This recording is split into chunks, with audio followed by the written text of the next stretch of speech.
puasa Senin Kemis, ada juga puasa Sunnah. daripada Ramadan yang berbulan.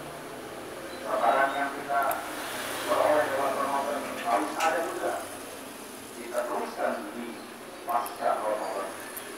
Dan akan kita kepada Allah pun demikian diteruskan di pasca Ramadan.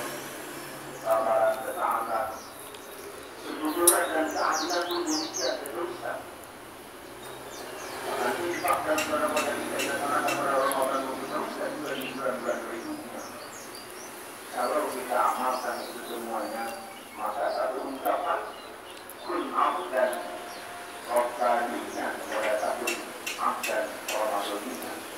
Jadi hamba yang menjadi hamba Allah, bukan hamba Ramadan. Kalau kita menjadi hamba Ramadan, dapat Ramadan sudah semua ditinggalkan semuanya. Harus ada juga bangun malam untuk sholat malam.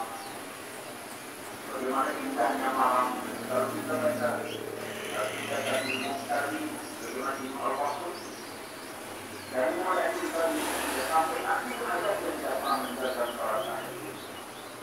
Para mereka memang sudah merasakan kenikmatan dan keindahan dalam nikmatnya ibadah. Senang sekali. Kalau pada Ramadan beberapa hal yang